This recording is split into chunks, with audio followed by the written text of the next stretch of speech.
So, Universes Beyond has been an issue in Magic for a while, and obviously we all started. It started as just secret layers. Now they've gone to the full sets, but occasionally we get a really good secret layer. And they announced one today, and I'm super excited about it. So check this out. They're doing a Fallout one based on the show, primarily, right? Because the show's obviously been so successful. They did the full Fallout set a couple years ago, and that did pretty well, right? But check this out. So they got Lucy McLean, right? We've got the Ghoul, right? We got our Knight Apparent in Maximus. She's got the wedding dress with the gunshot wound, right? Her up there. There's some good reprints in this too that they haven't re-released in a while, right? So we got the power armor. So I think this is actually pretty neat. But the one, since it's not the only one they're doing, the one I'm most excited about is this one. And it's dog meat, right? This dog meat was one of the commander decks they did, but now they're doing more dog meat. So you have dog meat, which is a reprint of Yoshimaru, right? You have a dog meat Arcane Signet, dog meat Lightning Greaves, dog meat bandana patchwork banner, a dog meat soul ring, which is a food bowl. Come on. I need the dog ones. I need all the dog ones. I might buy 2 of these because they're so awesome. Oh my god. Does that make? Come on, a minute. These are adorable. Look at those 2 puppies right there. Look, they're so happy. Come on. Admit it. It is. It's adorable. It is cute. It is cute. I mean, but we gotta hear what Dog Dad thinks because I mean he's the dog dad. Yeah. I mean, come on. It's all dogs. Dogs are wonderful, right? So yeah, they announced that today, and I was pretty excited about that. Somebody had asked in the Discord about the daggone Green Lantern show. They pushed it back to after Supergirl, just so everybody knows. Oh, yeah. It was supposed to come out before Supergirl. Now they've pushed it to after Supergirl, and I presume there's a reason why James Gunn decided to do that. But I'll be honest, I don't know what it is. You know, they pushed it. I'm not sure. Again, I don't know why. But the Green Lantern show is still coming. I imagine we're going to get some more news about that in the next couple of months. You know, this is going to be a weird year for entertainment. I don't know if you saw this one too. They were doing the press stuff for Marty Supreme with Timothée Chalamet, right? And Robert Downey Jr. hosted the Q&A at this screening for Marty Supreme with Timothée Chalamet. Well, Dune 3 and Doomsday come out on the same day. So him and Chalamet were hyping up Doomsday, right? So I think they're going to turn that into a whole marketing thing, right? Like they did with Barbenheimer. Oh, yeah. Right? And here's the funny part. Florence Pugh is in both movies. Right? She's Princess Irulan in Dune, and she's Yelena in Avengers. Oh my god. She's going to have a heck of a day. Yeah. That day, you know. She's getting a nice paycheck out of the whole thing, too. I'm sure. All right. Well, that's our lovely, you know, cold open. But hey, coming to you from our weird home studios, it is the Error Code Show for January 15th. Your place for news, pop culture, politics, gaming, whatever the hells we want to talk about. If you want to support the show and you are watching us on Twitch, you can subscribe to us on Twitch. And if you have Amazon Prime, you get 1 free Prime sub. And so you can give us just Amazon's money. You're not going to spend your own. Comment, like, and subscribe to our videos on YouTube. Apparently, YouTube is changing the algorithm again. Okay? As I heard this week from somebody pretty reputable, they're back to putting weight on subscriptions again. So subscribing and sharing and getting other people to subscribe to the channel is a great way to support the channel. We're on our march to 5,000 subs. And also be sure to follow us on Twitter and Facebook. at Error Code Show on both of those. So, with that being said, we're going to jump straight into it tonight. Honestly, it's more about narrowing down what we actually want to talk about this week. Because there was a lot of crap that happened. A lot of it very depressing. Would you not say, Jay? Yeah, nothing good happened except for the Golden Globes. Yeah, the Golden Globes was fun. I don't think that Nikki Glazer's going to be invited back based on the digs that she made on CBS, because the Golden Globes were broadcast on CBS. And her joke about, the most editing was CBS News, the newest place to see BS News. Nice. We're going to touch on CBS later when we get into quick hits with Paramount and everything else. But yeah, so should we just jump into it, Jay? What do you think? Yeah, I mean, let's go. Let's give the people what they want. Okay, so Fee picks. Let's go back to the 2024 election, okay? And remember for a moment that RFK Jr. wasn't always part of MAGA, right? Yep. But a devil's bargain was signed between MAGA and MAHA, and thus they became one. And RFK Jr. became our Secretary of Health and Human Services and everything else. Well, MAHA and the whole MAHA movement is having a hell of a week. They've really outdone themselves. Let's start with the Secretary of Agriculture, who they've obviously been pushing their new nutrition guidelines, and they were asking the question as to whether this was costing more money to the American people. Here was her response. Let's go ahead and play this. Is while we're asking Americans to reconsider what they're eating, are we actually asking Americans, especially those who are living on the margins, are we asking them to spend more on their diet? And the answer to that is no. We've run over 1,000 simulations. It can cost around $3 a meal for a piece of chicken, a piece of broccoli, corn tortilla, and one other thing. And so there is a... So I just want you to know they ran 1,000 simulations. Right? And you could get a corn tortilla, a piece of chicken, a piece of broccoli, and something else. She couldn't even remember what the other something else was. So this is where we're at. National Food Policy as Mad Lib. So a couple of things here. One, that something else depends. Like, you might have to fight for a French fry in the parking lot. Or else, if you don't win that, then you get a Starbucks straw or something. I really don't know. The thing that really I really love is the fact that they said you could get, like, they ran 1,000 simulations and you could get, which means there's a shit ton of simulations where you couldn't even get a piece of broccoli and a piece of chicken and a corn tortilla for that price. Yeah. So, and I know that I personally feel satiated when I have a corn tortilla, a piece of chicken, a piece of broccoli, and something else, right?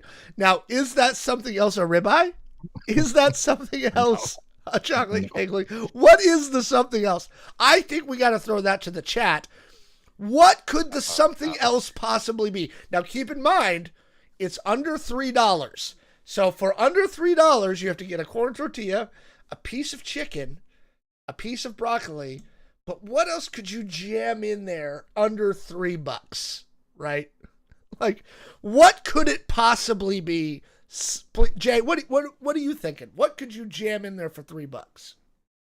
Gum off the bottom of your shoe. That also possible, right? Very possible. Leftover beef tallow, because they're always talking about beef tallow, from behind the McDonald's. Right? Nice. I got it. This is perfect. You can get a piece of Shin ramen. A piece of Shin ramen. There you go.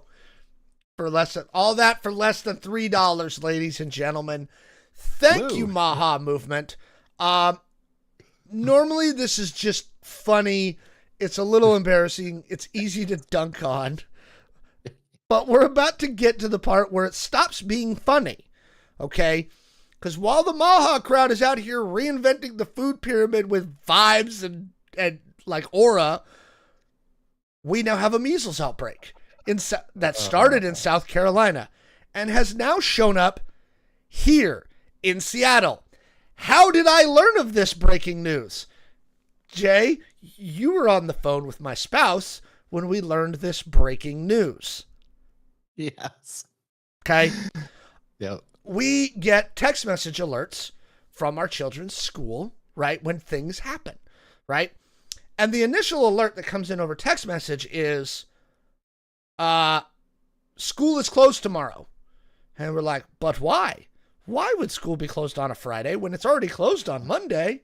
And so we both click the link to the notification from the school that there's been a measles outbreak at her school. Okay. In fact, in 2 of the elementary schools in the district up here in Mukilteo, which is a suburb of Seattle for those of you watching from outside of the thing. Okay. Now, ironically, on my way to drop my daughter off at school this morning, she was lamenting that we didn't get any snow days this year. Right? Okay. On her way to school, she's like, we didn't get any snow days. I was like, you're right. We didn't get any snow days. You are correct. When I got home today, I said, well, you didn't get any snow days, but you got moron days. Right? So now my daughter is staying home from school tomorrow because there was a measles outbreak at her school. Now, side note, my daughter is fully vaccinated, as is my wife and I. So, oh, by the way, if you're not vaccinated, you have to quarantine for at least 2 weeks. Can't come back to school, right? My daughter being fully vaccinated is considered immune, right? So she's fine. I am I'm over vaccinated. My wife is fully vaccinated, right? But here it is. In the year 2026, in a major American city, we're pulling kids out of school because of a disease we solved half a century ago. Okay? So yeah, when I hear this movement around health freedom question answers, I'm not just laughing at bad nutrition shit anymore. Okay? This is consequences. Again, is my daughter in any health danger? No. She's vaccinated. And good for her. But she still has to miss school. This is still an imposition on parents. Now there are parents of hundreds of children who are now scrambling tonight to find childcare, deal with the outcome of this, right? Kids who are immunocompromised who couldn't get the vaccines now have been exposed, right? Oh, by the way, not just my daughter's school. Let's go over the list. Yes, this broke today, but good old folks at Cairo 7 have a list. A freaking list, right? This is what they've chased down so far. The McDonald's in Everett on 128th. Church Awakening in Mukilteo. The Flying Squirrel Trampoline Park in Everett. My daughter's been there, right? By the way, you know how many kids are in that place? The Chick-fil-A in Marysville. The Mukilteo Clinton Ferry. Another restaurant in Everett. Anybody on a rental car shuttle at SeaTac Airport. And anybody in Concourse N at SeaTac Airport. Right? Oh my God. Oh, and then here we go. Pathfinder Kindergarten Middle School and Serene Lake Elementary, which is where my daughter goes to school. Oh, wait, and the Swedish Mill Creek Campus Medical Facility. I'm sure that's not going to be a problem. So, to 2 questions to you, Jay. 1. Am I overreacting by being fucking irritated as piss about this whole situation? And 2, what is it going to take to get us to at least like 1990s level of like, hey, we're not going to just listen to dumb fucks on the internet? Interesting questions. I will say, 1, I think you are overreacting a little bit as Florida man coming from Florida. I'm not fully vaccinated. No one in Florida is. We don't believe in vaccinations. We believe to exposures. This is why COVID never hit Florida. All of you guys were in lockdown, and this is legit. I was in Universal Studios riding roller coasters while everyone's like, I didn't leave my apartment for like 3 months. That is because we were not vaccinated, because we're the superior dangling down the bottom of the US. No, I'm kidding. I am fully vaccinated, and I've only met one anti-vaxxer in my entire life. And it was like kind of getting into an argument like about like flat earthers. It was like the same exact logic. Like you can't use logic with them. Everything is a lie. They're out to get you.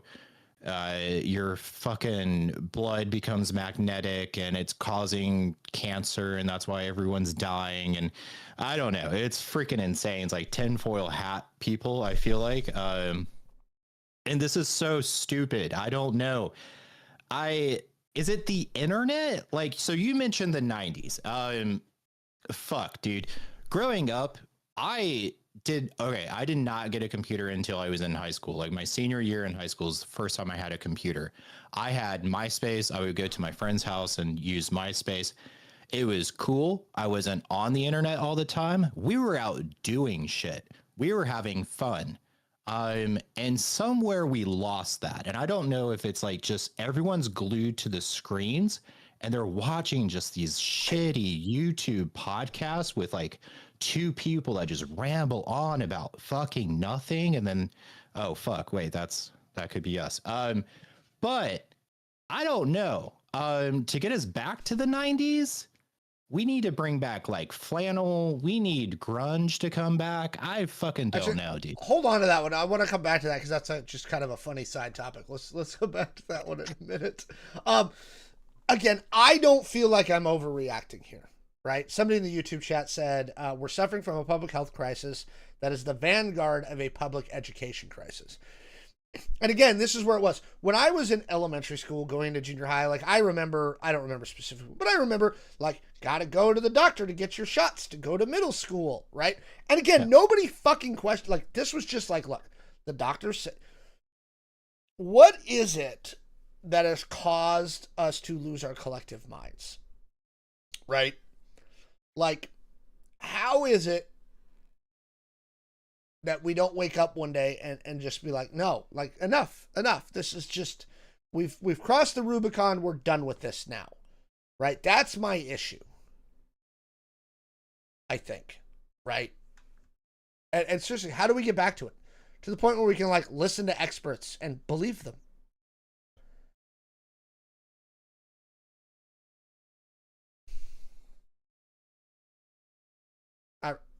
I'm really trying. Yeah, I don't know.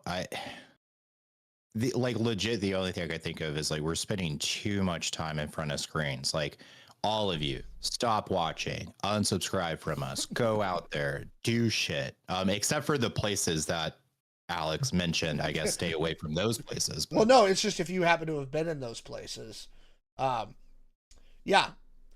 I will say, like, you and I get frustrated about the state of this government and kind of the state of this country in a very abstract form very frequently.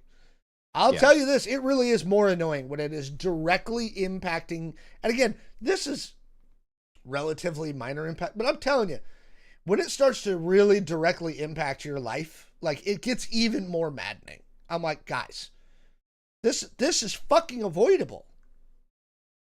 Yep. Like, I don't even know what to say. But you know what's not avoidable? Stupidity. Yeah. Somebody in the chat says we need new public leadership to restore trust in public institutions. I don't even know if that's possible at this point. All right. Oh, this is good. I work with someone who is amazing. If you're watching the podcast right now, you are amazing. And I told you that you were amazing last week. They are an elected official on a school board. Okay. And she was telling me that we were talking about politics. And I was like, no, I don't want to be a part of politics because she was like, anyone can get elected onto a school board. It's super easy. And I was like, no, I don't want to. I don't want to. Ew, no. And she was like, you would not believe, like the other people that are on the school board with her, no one's watching the news. No one's reading anything. They see something on social media. They do not do their own research. They cannot say what their source was. And they come into like a meeting and freak out. And that is fucking terrifying to me, that like we have elected officials on a school board that aren't fucking reading. Yes. So we need like even like lower level politics, like school boards and shit. We need like higher quality or higher caliber people. Okay. I don't know. So to wrap this up, I'm going to play something. This is the kind of higher caliber people we need. Noah Wiley. Okay. And I'm going to show the chat why. Come on, turn on, unmute. Sexual furry. Hi, I'm Noah Wiley. I played. Try to get to work properly. This vaccine will turn your son into a furry. A pansexual furry. Hi, I'm Noah Wiley. I played Dr. Michael Robbie Rabinovich on The Pit. I also played Dr. John Carter on ER, but I am not a real doctor. Just like most of you are not real doctors.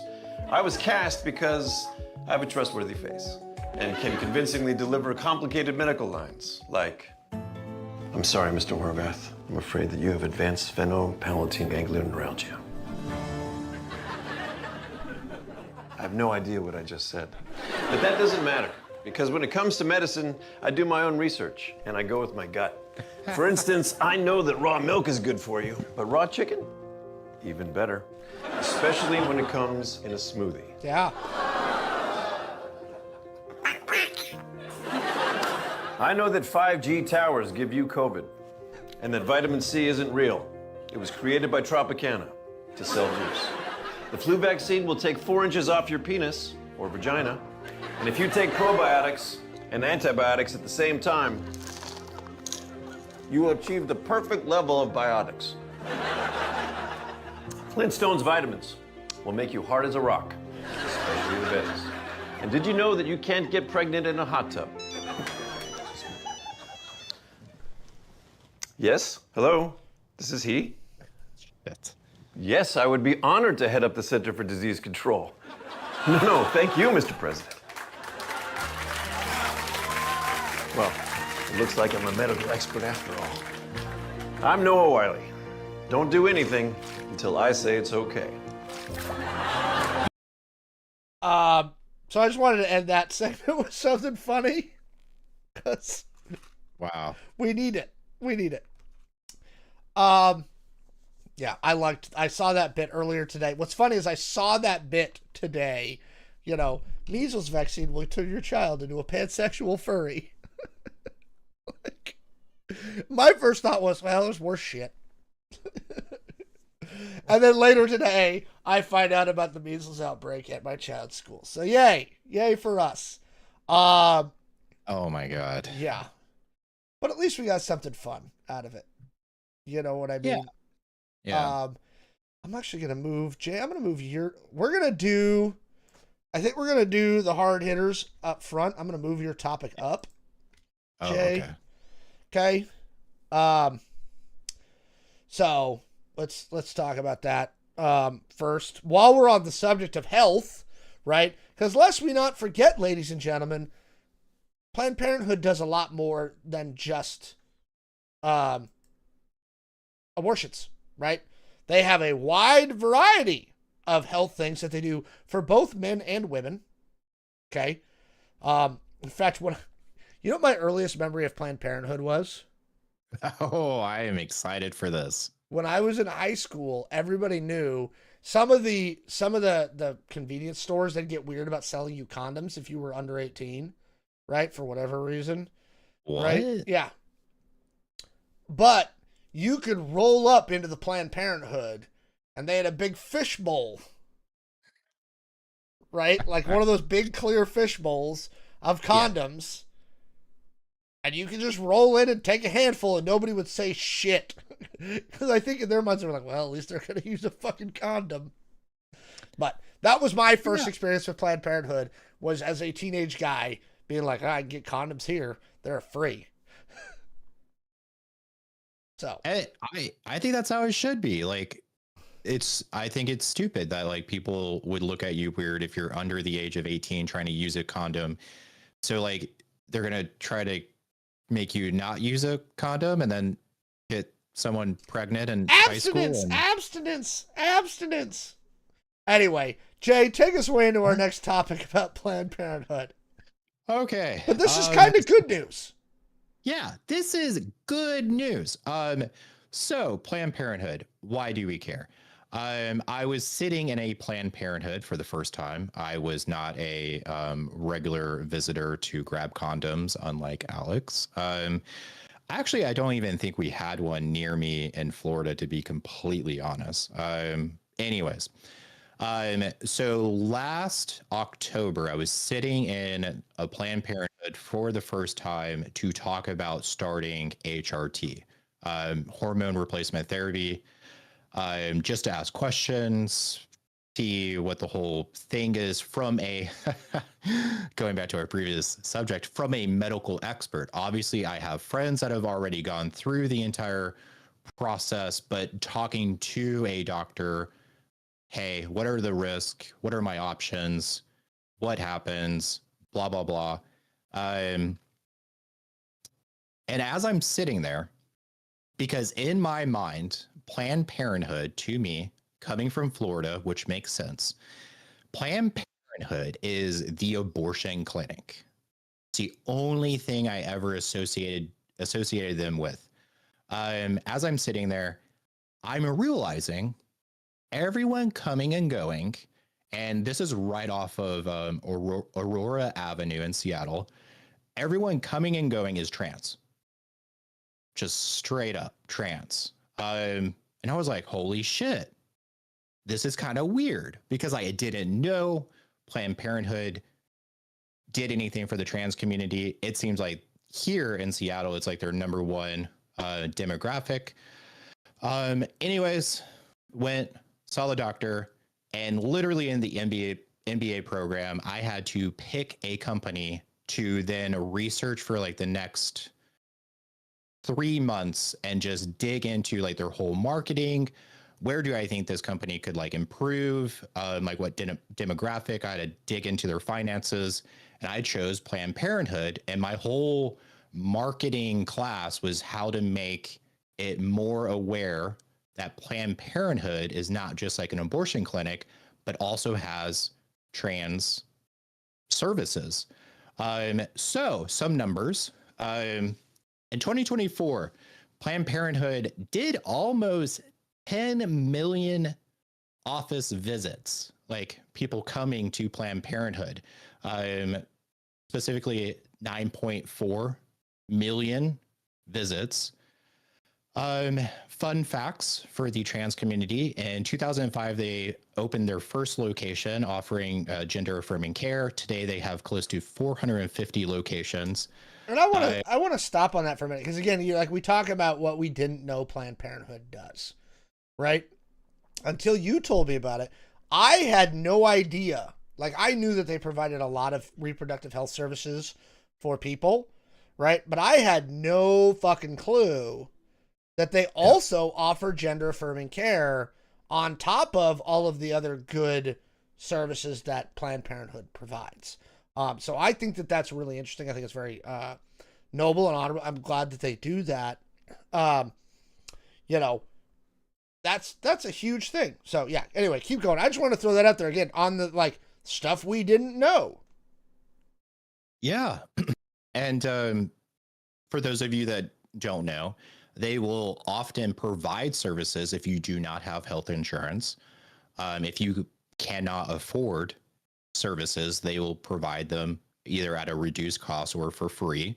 I go through insurance, and insurance covers everything. And then I actually do a donation every time just to give back.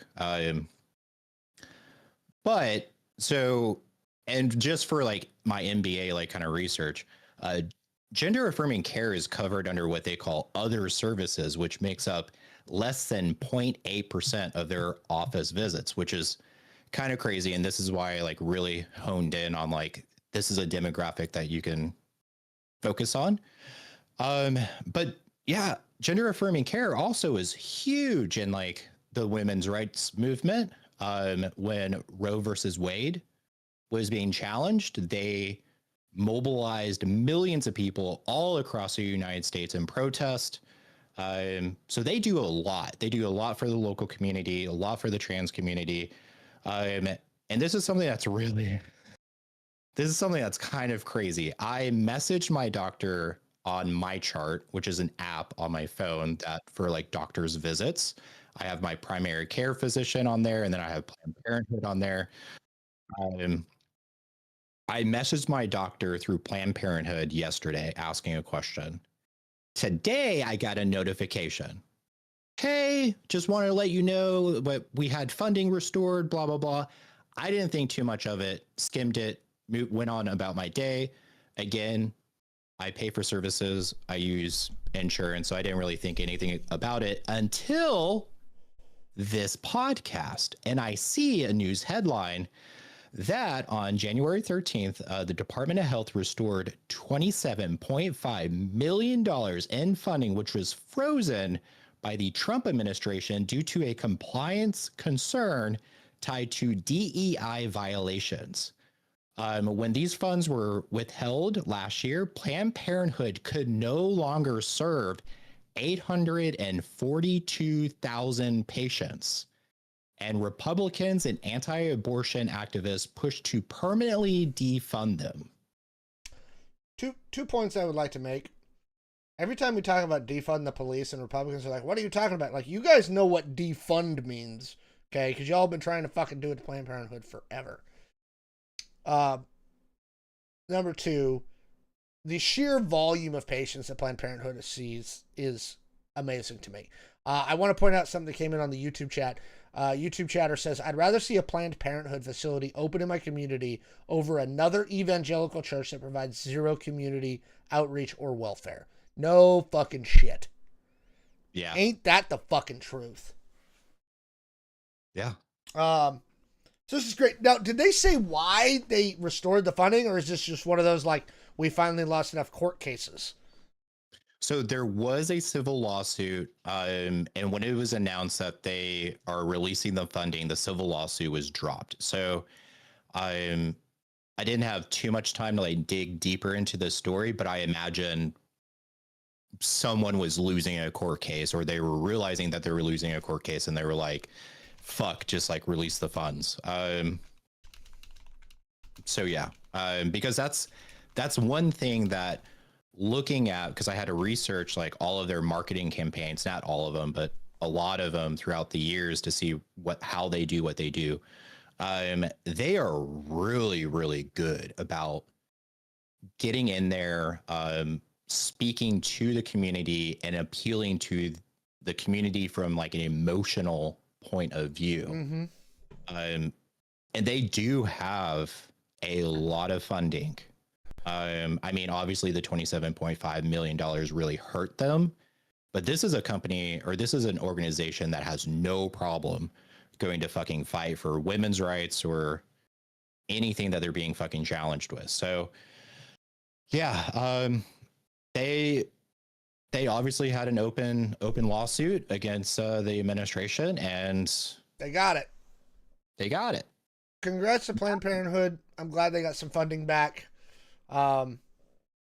That's phenomenal news for a lot of people. Again, they do so much more than what they get tagged with, right?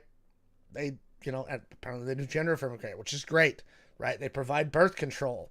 They provide like just reproductive health services for non-pregnant people. Like they do a lot, right? Let's give them their flowers, and you know what? Give them their fucking money. Jesus Christ. And I will say this. So I went in just for HRT, and I was like, Ooh, hi. Super nervous, right? They were the nicest doctors I have ever met. Like they knew I was nervous. They really tried to get me to relax. They were laughing and kind of trying to joke with me and everything. And here's something that I thought was really amazing. Again, I only went for HRT. They said, "Hey, um, we can assign a transition specialist to you, and they will handle everything. They will communicate with your insurance company for you. They will help you find different surgeons for different surgeries for you. Like the whole thing. Like they'll help you plan your entire transition based on like what your insurance covers and based on like your transition goals." So yes, just to highlight your point, Alex, they do so much and they do so much good for our community. So I don't know. This is great news. I guess this is like the one of the only good things that came from this week. But yeah, We'll take the good news where we can get it. Although I think there's somebody in our chat who, when we get into our quick hits, is going to be really happy. But we'll talk about that in the next segment. Everybody, Planned Parenthood got some money restored. Thank God for that. Let us know what you think down in the comments below. Although I will say we have been getting more than one, not too many, but more than one like conservative commenter in our YouTube comment section who's coming at us a little bit. It's always very funny. You know, this is great. That's hilarious. I love it. It's just like when I said we made it was the first time we got called shills for Marvel, right? In our YouTube comment section. Okay. I was like, we made it. We're being called shills. It's wonderful. So, you know, crazy conservatives coming after us, does that. Anyway, while we're on this topic, if you're sitting in the chat right now, either in YouTube or Twitch, because yes, I do see both of them. They're right there on my screen. And you had any thoughts about, or you had any questions, or any topics that you saw in the news this week that you would like us to discuss, go ahead and throw them into the chat. And if we can, we're going to get to those toward the end of the show. Yes, Dog Dad, it is you. We're gonna talk about that in a minute. It's in the quick hits section. So yeah, if you have any topics that you want us to discuss here on the show, maybe tonight, maybe another night, it depends. Throw them in the chat right here live, and we will try and get to those during the show. Okay, so moving on. We do this segment occasionally. We got to come up with a new name for this segment because I think quick hits is kind of boring. We're going to come up with a new name for this segment. In fact, throw those in the chat too. What should we call this segment that we get more people to click on it? But this is the segment where we talk about things that don't really deserve a full like discussion segment. But we wanted to discuss anyway because either we've covered it in the past or we think it's interesting. First one out the gate. Jay, last week we reported that there were reports that Kathleen Kennedy was out at Lucasfilm and she was being replaced by Dave Filoni and Lin Brennan. It turns out that reporting was in fact correct. I saw the confirmations today. Kathleen is out at Lucasfilm. Are you surprised that it was finally correct? No. So this time we're good. Correct. Huh? Yes. We're always correct. What's interesting is she did an interview on her way out the door, right? And what's interesting is some of the little details that maybe she feels like she can update now about some things that have been rumored or talked about for a long time that, I was curious about. So James Mangold, who famously made Logan, right? His script is done. This is the Dawn of the Jedi kind of swords and sandal, like ancient Jedi script.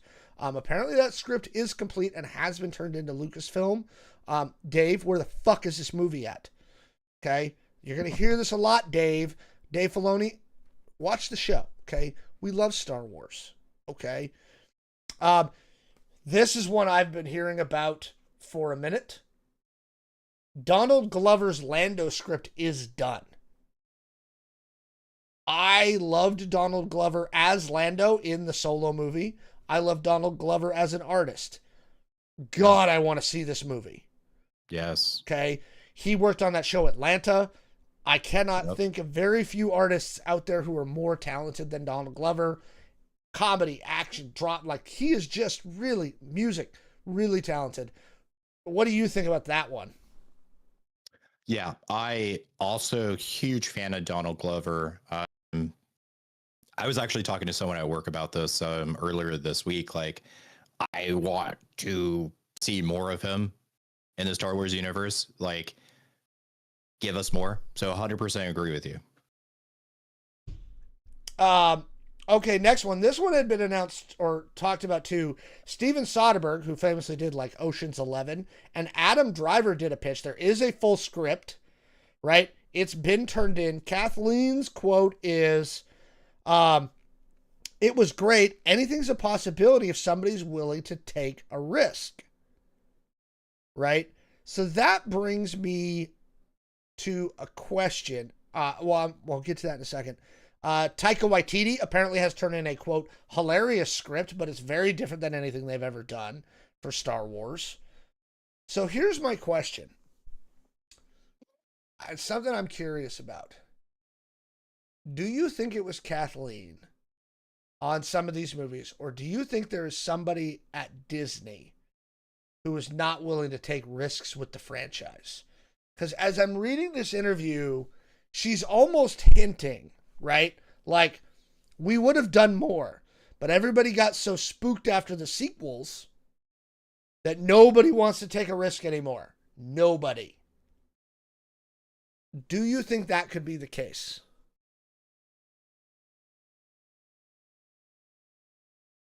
I don't know.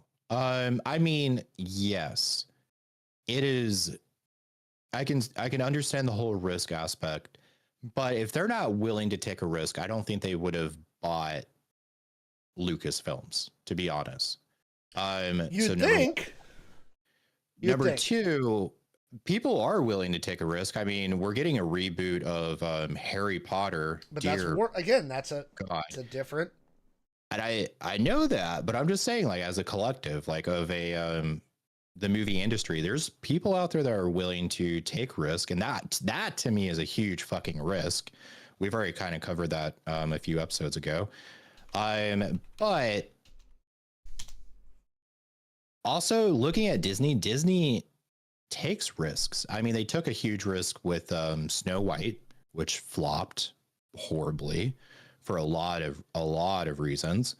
And I think they take a risk every single time that they try to do a live action film of an animated movie that was like 20 years ago, to be completely honest. Because to me, they're either like hit or miss personally. So it's hard for me to believe that there's someone at Disney that doesn't want to take the risk, because they spent so much money to buy Lucasfilms, to crank out new content, to make money off of it. So I don't believe it. I don't buy it. Okay. Bullshit meters going off. Either way, she's out. Dave Filoni and Lin-Manuel Brennan are in. If you want to know our full thoughts on this, go to the YouTube channel, watch the full thing. I still have some reservations about Dave being there. Okay. I still have some reservations about Dave Filoni. It's going to take us a couple years before we find out what's really going on. I'm curious. So we'll see. We'll see. Okay. Moving into our next quick hit of the night. A long time ago, Amazon announced they were doing a God of War series based on the popular PlayStation video game franchise. And for the longest time, a lot of people were like, who the heck is going to be Kratos? Right? Well, it has officially been announced. Variety's got this for us today. We have our Kratos. It is Ryan Hurst, best known as playing Opie on Sons of Anarchy. He is your Kratos. What is your first thought, Jay? What was I mean, we talked a little bit at the pre-show, but what do you think of this casting news? Yeah, so you're showing it right now. My first thought was, holy shit, what does he look like now? Because in my head, I still picture him from Sons of Anarchy. That's Opie. And that was like 10 years ago, if not more. So I was like, what does he look like now? But also, something that we talked about in the pre-show, both you and I were like huge fans of that character in Sons of Anarchy, and we're very sad when he died. I stopped watching the show. It's not spoilers anymore. Okay, guys, it's been like freaking 12 years or something. Opie dies. Yeah, Opie dies. I did go on to finish the series. But yeah, that was my first reaction was I have not seen him, I feel like, since Sons of Anarchy. So like I was concerned with what he looked like, but also excited to see him back on the screen. I am really curious. I think he's big enough. Like, you remember, if you look at Opie, he is a big dude, right? Yeah. I really think this is really good casting. Yeah, I'm excited. I think it's solid. So I wasn't super looking. I'm not a big fan of the game series. I wasn't super looking forward to this, but I like Ryan Hurst, and I am very curious what's going to happen here. Okay, moving on to our next quick hit. We've been covering the Warner Brothers Netflix merger a lot. Paramount sued them. We talked about that. So they had their first big court hearing where Paramount requested a fast track from the judge, and the judge told them to go F themselves. And they're like, no, there's nothing here that you have irreversible harm. There's like, what are you talking about? And apparently, according to the reporting from Deadline, the judge he seemed kind of incredulous, kind of like, why are you even bringing this to me? Like, what are you talking about? Yeah. He's like, Paramount wasn't misled. What are you talking about? So do you think that this is a preview of kind of what Paramount's going to get out of this lawsuit is a whole bunch of, what are you talking about? I am really happy that a judge was like, why the fuck is this like in front of me? Like, and yeah, you know what? Like, I will give you that piece of Shin Ramen. There you go. That's all you go cry about it. You lost, move on, go cry yourself to sleep or some shit. I don't really know. Yeah, I hope so. I hope they continuously get this. In response, just to make sure that this wasn't going to be goofy, Netflix was going to do a combination of a cash and stock deal for Warner Brothers. Just to make it all the better for the shareholders, they're going all cash now. Oh, wow. Netflix is like, fuck it, we're going all cash. Right? Ooh. Netflix is not effing around. And quite frankly, I don't blame them. I do think that there's, again, the political element, which we've talked about, right? David Ellison has Trump's dick in his mouth. He's already written letters to the Trump administration to do that stuff. To try and like, well, Trump administration, this isn't fair. Because he's a little bitch. YouTube chat, how long will it take to approve, solidify the merger? They were going to push July. Now Warner Brothers and Netflix is trying to get the shareholder vote in February. So we're gonna watch this one closely. Jay has, they're working through their MBA. They see the stuff, in their studies, I'm sure, all the time. We've talked a lot about this. Go back to look at the YouTube channel. We've covered the story a lot. Initially, I don't think either one of us were fans of the Netflix deal, but I sure as fuck am not happy about what Paramount's doing. Because fuck you, Paramount. Fuck you, CBS. You guys, like, take the fucking L, dude. Last one. This one's really fun. Again, another Amazon video game property. And I'll be honest, with what they've done, here's the thing, Jay. Actually, I'll ask you this before we get to this last piece. Now that you've seen what Amazon did with Fallout, right? The Fallout TV show and the quality and the care that they put into that show, does that give you more faith in them to do good video game adaptations?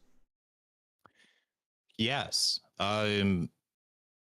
I think we are kind of finally out of the like 90s Video games are crap. Mario movie curse video game Yeah. movies are crap. But Like specifically we're out. Amazon. Amazon really, they seem to be stepping it up. Yeah. Yeah, I think they're trying to become more like Apple TV, which we've talked about a lot. Like they don't come out with a lot, but what they do come out with is high quality. So I'd agree with I have faith. I would agree with that. On that topic, the other big video game adaptation besides Kratos, which we just talked about, that Amazon MGM Studios is doing is a reboot of Tomb Raider.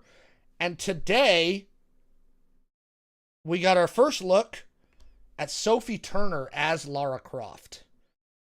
And I gotta say, Oh shit. for all you video game purists out there, Oh shit. that's about as accurate as you can get. Okay? The costume wise, I mean that's basically damn close to perfect. Yeah, that Right? is Even crazy. YouTube chat's like, damn.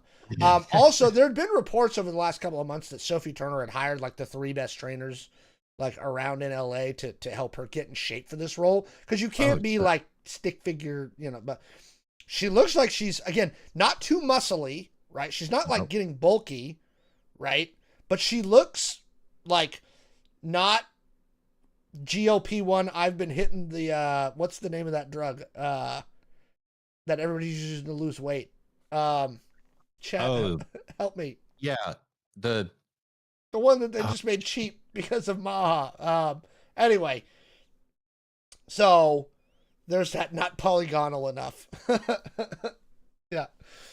That I don't think is possible. But yeah, I looked at this first look picture of Sophie Turner, and I'll be honest, it looks solid.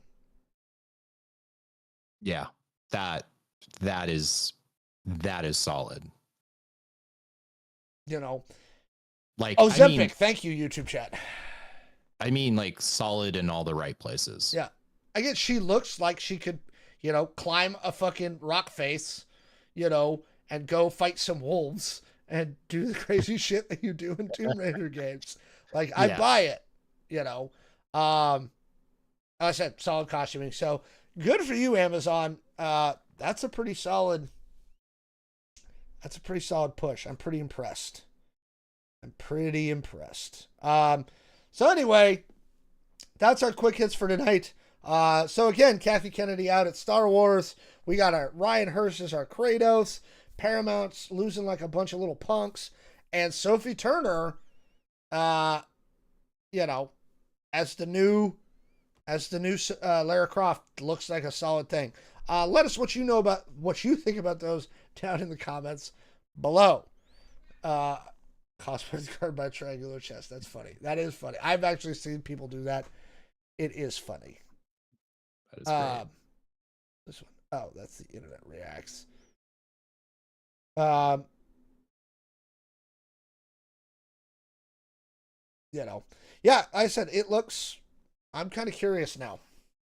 Again, if you're just joining us or if you hadn't thought of it before, if you've got any topics for us to cover, either tonight or if it's a long topic, we may do it in another day. Go ahead and leave them down in those comments below, or go ahead and leave them in the chat. We'll try and get to them here in a couple of minutes. What else do we have here? Oh, that's right. Yeah, I said a lot of people in our chat, unsurprisingly, kind of happy about the Kathy Kennedy news. Again, we covered it in depth last week. You know, I'm sure she's going to go back to just straight up producing, and she'll do fine. She'll go back to working with Spielberg. And it'll be good. It'll be good.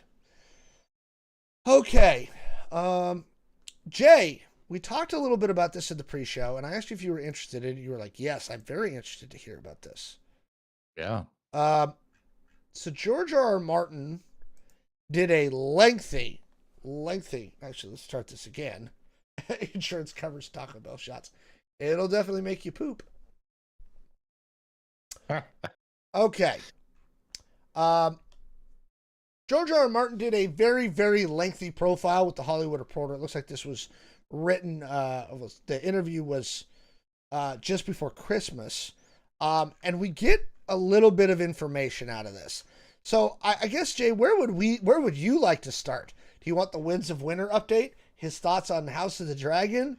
Other stuff? Like, where do you want to start? Because there's a lot here. Oh God. I guess like House of the Dragon, to be honest. Okay, so this is one where there was some stuff, and he had said some stuff in his Not a Blog last year after some changes that were made in House of the Dragon, right? And his Not a Blog that he put up was quickly taken down, right? And so they asked how his relationship with Ryan Condal, who's the showrunner for House of the Dragon, is. And he goes, "It's worse than Rocky. It's abysmal." Right? Abysmal. Martin goes on to say, "I hired Ryan. I thought Ryan and I were partners, and we were all through the first season. It was working really well, I thought. And then they got to loggerheads." Martin says, "We got to season 2 and he basically stopped listening. I would give notes, nothing would happen. And he would explain why he wasn't, sometimes he would explain why he wasn't doing it. Finally got to the point where I was told by HBO that I should submit my notes to them and they would deliver them to Ryan Condal." Oh shit. Martin now says, as for House of the Dragon, quote, "This is not my story any longer." Oh shit.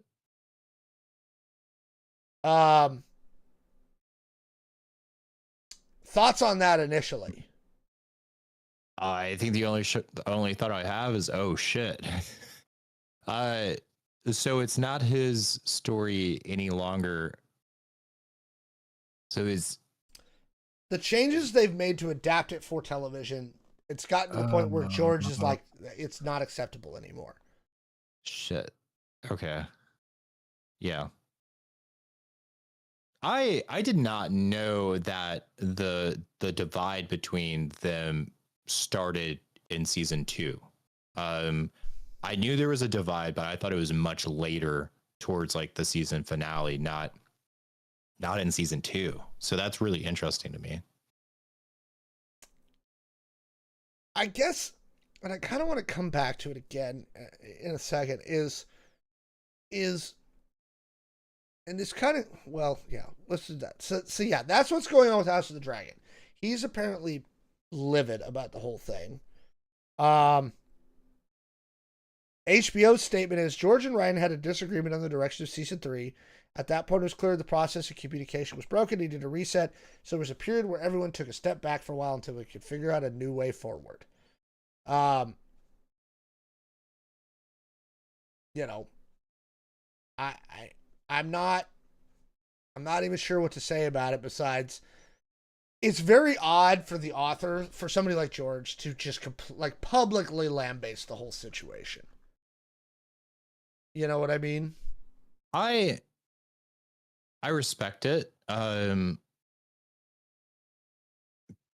Because just so many people were pissed about how it all ended. Like I hear people today who have No, never I'm not watched talking about Game of Thrones. We're talking about House of the Dragon specifically. Oh, okay, yeah. Because Never mind. he talks about that later, right?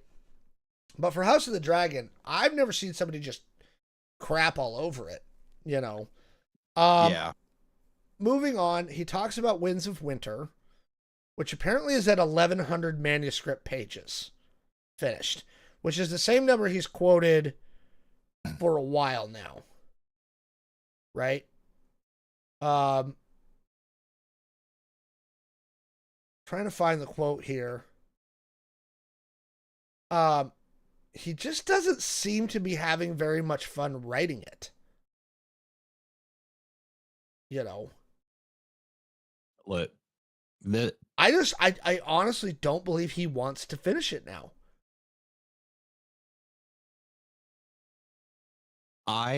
In high school, I loved working on cars. I would skip school and go to the junkyard. I The dumbest shit I've ever done involved cars. Mm-hmm. My counselor at the time in high school said college wasn't for me. I should go to trade school. And everyone was like, become a car mechanic. And I said no. Because I was like, working on cars is a hobby of mine. Mm-hmm. And when it becomes my day job, I'm worried that I will end up hating it. And I think that is what happened here. He hates it. He doesn't like it anymore. And I think he wrote himself into a corner. I think he did. Like, what do you mean? I'm going to go later in the article from the Hollywood Reporter, because obviously this relates to how Game of Thrones ended, right? And you were mentioning that a minute ago and how it ended. Now, supposedly Dan and Dave were working off an outline provided to them by George, right? But they had to adapt from an outline. Here's what George says in this article. How it differs from his end of the books to what Dan and Dave did. He says, I was going to kill more people, not the ones they killed in the show. They made it more of a happy ending. I don't see a happy ending for Tyrion. His whole arc has been tragic from the first. I was going to have Sansa die, but she's been so appealing in the show, maybe I'll let her live. Right? I think he did. I think that the ending of Game of Thrones, I am now firmly in this lock of, he told Dan and Dave, here's the large overarching thing. Here's how to end the series. They went and did it. And I think the reason Wins isn't done is because there's elements of that ending that he knows he can't do. He doesn't want to do anymore because it got so ripped up. Right? Martin goes, I have to write more Dunk and Egg. There's supposed to be another Fire and Blood. I do think if I can get those other things off my back, I could finish Winds of Winter pretty soon. It's been made clear to me, I'm assuming by his publisher, that Winds is the priority, but ... I don't know. Sometimes I'm not in the mood for that.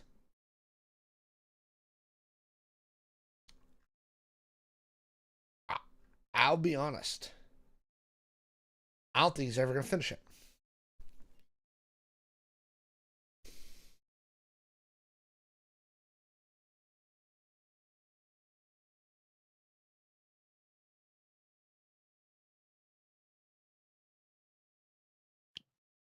I don't think I don't think he will either. I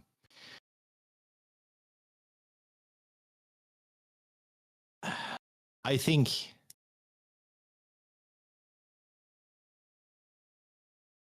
like as someone that really enjoys drawing, to me, I really struggle with an art piece being done. I will often move on to another art piece, and I feel like I can't ever show a piece of art because it's never done. And I've seen and I've heard a lot of artists say the same exact thing, because writing is art. Like what he is doing is his version of art. It's very artistic to him. Like that is his medium that he paints in. And yeah, I can kind of see him being the type where he thinks it'll never be good enough to be done. To be honest, I don't know. Quoting the writer of the article, George has long blamed the endless distractions that have come from shifting from full-time author to producer and celebrity.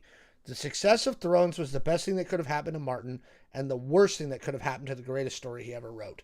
And I think that written by the writer of this, I think he's 100% right. And kind of going back to what you were saying, there's a Heinlein quote I love, right? He said, a story is never finished, merely abandoned, right? And what Heinlein knew, because now Heinlein came from the perspective of, I'm a writer because I don't want to do like regular work, right? Like that's why I do this, but I have to make money, I have to pay the mortgage, right? You know, so he would be like, look, you have to just finish the book. It's never going to be perfect. You just got to do it, right?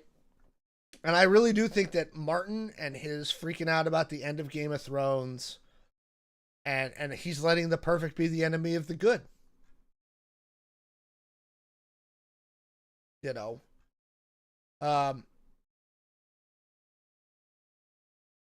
You know. There it is. Okay, other stuff. George has confirmed that they did do a pitch with John, the post Game of Thrones Jon Snow one, a post Game of Thrones Arya one. And then, but apparently HBO found the Jon Snow one too much of a bummer. Like, it was just too sad. Because it's, quote, broken Jon Snow. Yeah. The Arya one is still in early development.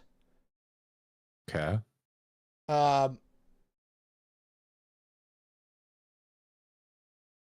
You know, so that stuff is there. Responding, and this kind of comes back to responding to some things in YouTube chat, like they're comparing it to Robert Jordan, and his estate lets him do it. I don't think his estate will be allowed to. I'm sure George has a will that says that nobody's allowed to finish it. George has been very clear. If he dies before he finishes Game of Thrones, like the Ice and Fire series, it's never being finished. It will die with him. And again, from this article, he believes book adaptations, not just his own, should be as faithful as possible. Martin is childless and has said considers his characters to be his children. If another writer wants to make a major story, they should know why, blah, blah, blah, blah, blah. This also writes to why nobody else will finish the novels. Right? George won't allow it. Now, Warner Brothers might have permission to develop shows and movies in the world of Ice and Fire. I don't know what the structure of that deal is. So they may be able to finish, they may be able to do other shows set in the world, but again, there's that, So again, I stand in my opinion. I don't think he's ever going to finish Dream of Spring. I don't. I think he's written himself into a corner. He's made references to killing off a character earlier in the series that is now stymieing him for some reason, right? He's referred to the mirror and he's not. All this stuff. Again, I mean, I just don't think we're ever going to see it. I don't think it's ever going to get finished. And I think George enjoys flying around the world and going to cons and being talked to and everybody loving his stuff, Yeah.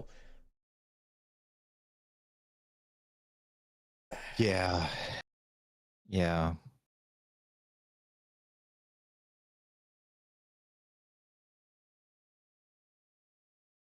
Why is Alex in trouble, chat? I don't know.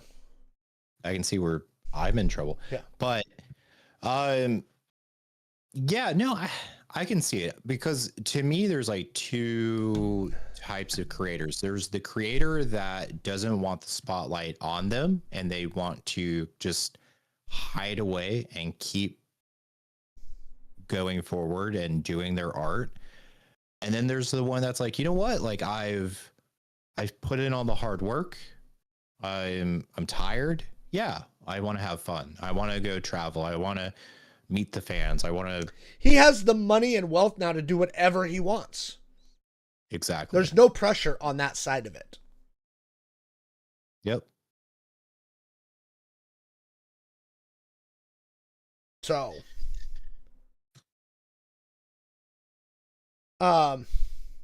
yeah, there it is.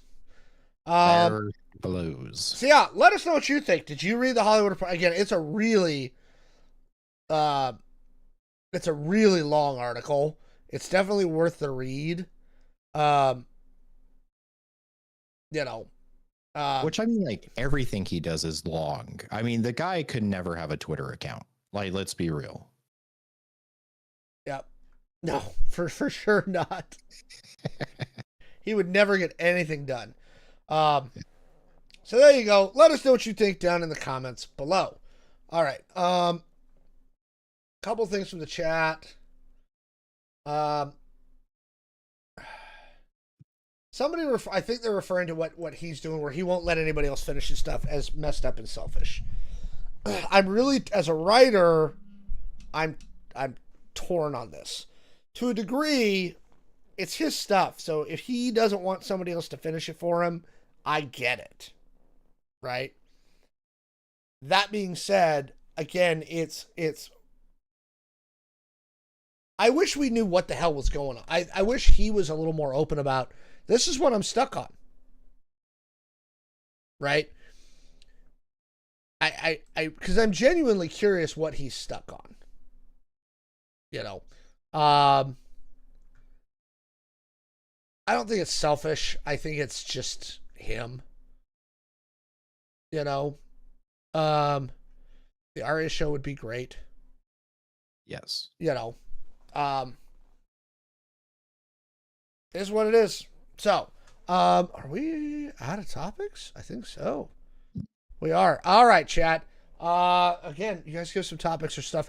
To the person who submitted the one about Pacific Northwest natural disasters, that is a longer discussion than I would probably get into tonight. It's an interesting topic, and we've seen Seattle-based stuff do really, really well on our YouTube channel. I'm kind of hurt. Okay, like the week that I wasn't here was like one of the best weeks for this channel. That's for late stuff. For the stream, it was not.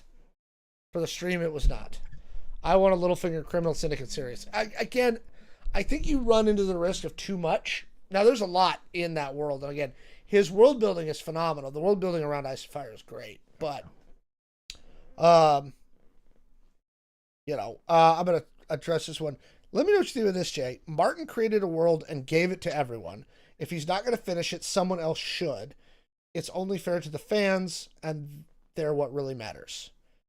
Again, I understand the sentiment, and I don't even fully disagree with it.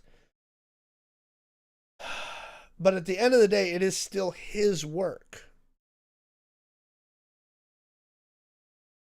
Yeah. It's his legacy.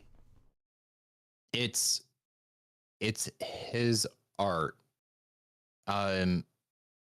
Like how many great films have we seen that just end and it leaves you wanting more, and the creator is just like, no, that's it. Like you imagine what happens after the story. Like, I'm done. Like the third Hellboy movie that we're never gonna get. Yeah. But it's up to the artist. I mean, it's his art, it's his world. He shared it with us. We like it. But at the end of the day, it's really up to him. And so sometimes, like, that's the beauty of the art, is that you're not given everything that you want, and you are left wanting more, and you're just denied. Yeah. Well, and this again comes back. And not everything can be Star Wars. And dude, how many, I don't know, how many things have we seen just go on way too fucking long? Like Fast and the Furious franchise. Can't think of anything else right now. I'm drawing a blank. But we've seen franchises just go on way too long. And I think kind of controlling it and being like, no, like, this is the end, kind of protects the quality of the work. So yeah. I don't know. Yep. I feel like Tolkien's Blue Wizards too. Somebody in the YouTube chat, this is the problem with this is what feeds toxic fandom. There's no art without artists. I mean, we've talked a lot about toxic fandom lately. I mean, a lot about toxic fandom. Yeah. And I think that still applies to Game of Thrones. One of the things we didn't cover in the segment was, one of the things that came up in the article was the person who at Worldcon, when they were doing the Q&A with George, was like, you're going to die soon. Right? Which I think was exceedingly rude. Like, they said it to George in front of an auditorium full of people. You know, and I think that was very, very rude. I'm sure George is aware that he's in his 70s. You know, There's a difference between unfinished and dragging it out, says Twitch chat. I agree. And the problem is I don't know which one it is, right? I don't know if it's he's letting perfect become the enemy of the good. He wrote himself into a corner that he just can't figure out how to get out of without like a Deus Ex Machina, right? Which everybody's going to criticize anyway, right? Like, I just don't know. I don't know. Avatar Fire and Ash climbed over 1.2 billion. I think it's safe to say I don't even know if it's going to hit 1.5. Which is still good. It's still great. And Avatar Fire and Ash is going to make a lot of money. Did you ever get around to seeing it? No. The last movie I saw was the Anaconda movie. Oh, how was that? It was okay. I saw the original, or the originals. I think there was multiple. It was funny. It was like a movie that passed the time, but like not worth us talking about it on the show, to be honest. Okay. Yeah, I again, I don't think it's going to do that, which brings me to something that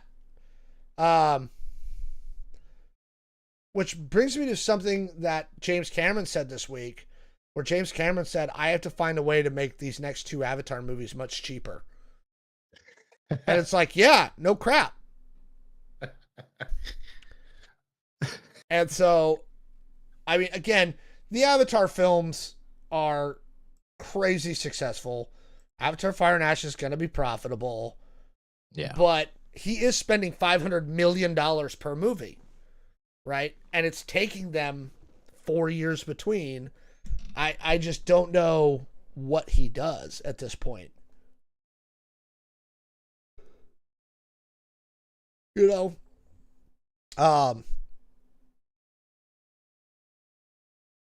So he does have to find a way to make them cheaper. That's another series. Again, it was planned to be 5 movies. I'm not sure he's ever going to get to 5 because James Cameron ain't getting any younger either. That's true. Now, he's 71. And the other thing is, doesn't he want to try and do something else? Like, I'm sure he wants to make other movies. You know.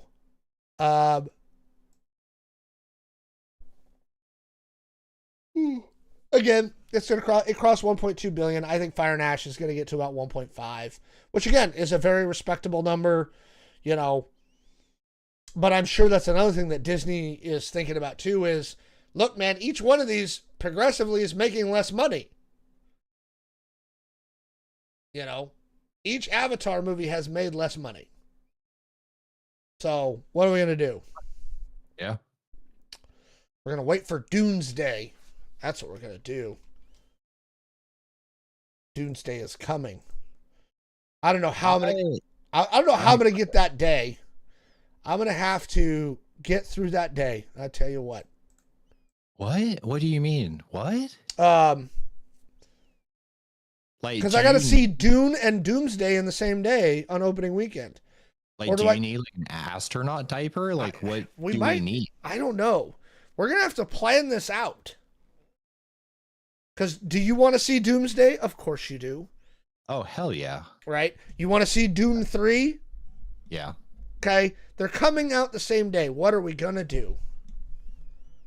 What the hell? It's not like we're in our 40s. Like, we can just watch the movies. I am in my 40s. Oh. That explains it. No, I'm just kidding. I'm kidding. But no, I mean, come on. Coffee, caffeine, restroom breaks. We got this. Oh, I want to dispel a rumor that was going around. And I was listening to my boy John Campia. I want to dispel a rumor that's going around. Avengers Doomsday is not 3 hours and 45 minutes. Oh my God. It's not. Do you know why we know it's not? Oh my God. The movie's not done yet. The Russo brothers don't know how long the movie is. They're not done with it. Right? Is there probably what they call, I think it's called a construction edit. Hang on, I want to double check the terminology on that. I want to talk about movies for a minute. No, not, stop trying to, you know what? AI has made every single search thing worse.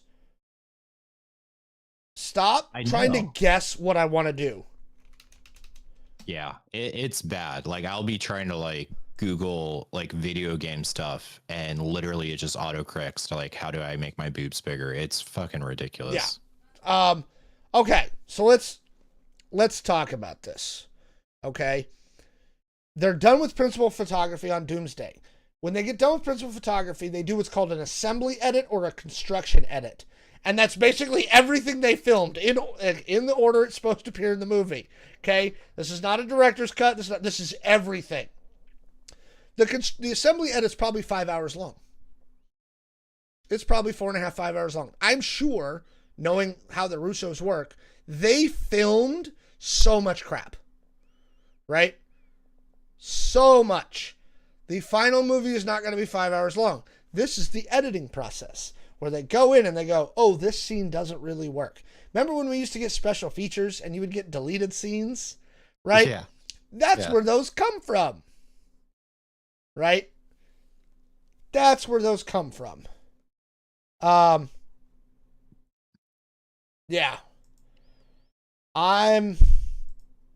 Man. We had a Spider-Man movie this year. We had Avengers Doomsday this year. But that day, they're calling it Doomsday. Right? I would watch a 5-hour cut too. I watched the extended edition Lord of the Rings. I think that's periodically, it is fun if you're like, it's a snow day and you're with friends and you're like, let's do this.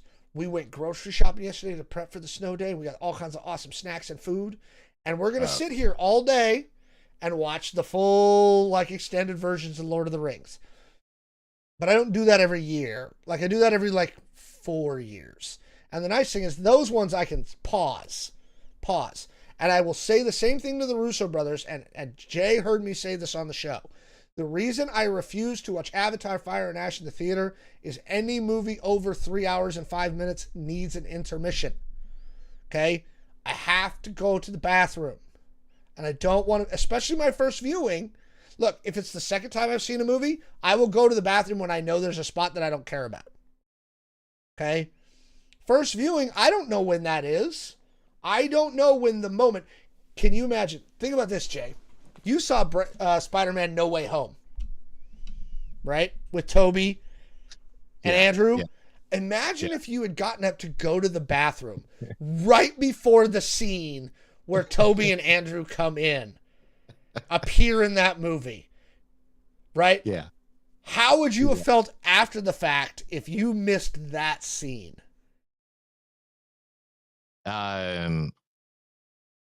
Well, first of all,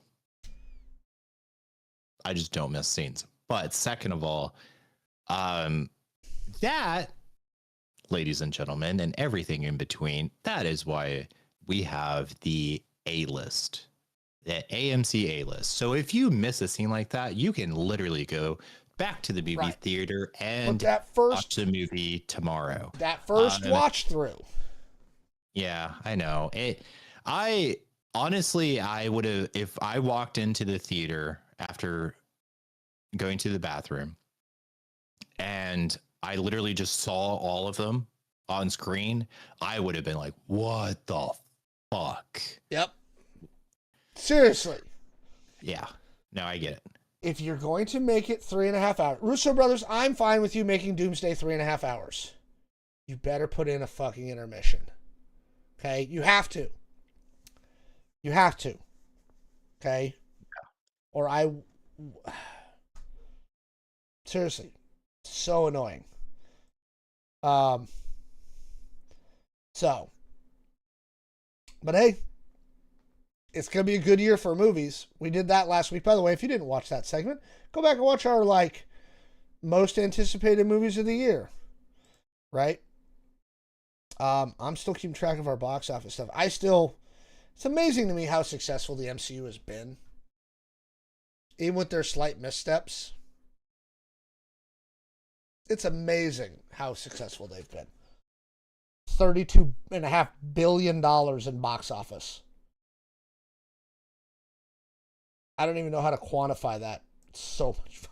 They've made so much money on these movies.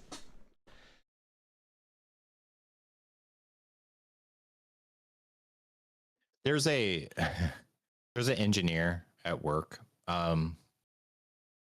They love to put everything they love to put everything into terms of Subway sandwiches. So like, Okay. if you're measuring something, I will say they are from outside of the United States. So obviously we talk about inches and shit and it confuses them. So he will be like, how many Subway sandwiches is that? Same with money. Like, how many Subway sandwiches would that be? So I don't know. It just makes me laugh. It is. It does. All right, chat. We've been going here for about 90 minutes, and I think we're running out of steam. I love you all, but we're kind of running out of steam. Thank you all for joining us. We'll be back next Thursday. Don't forget to join the Discord. You can also drop us topic suggestions during the middle of the week there. And yes, we do check the Discord before every show. Yeah, definitely come back and join us next week. We love you all and have a wonderful evening. Night. Bye. Bye.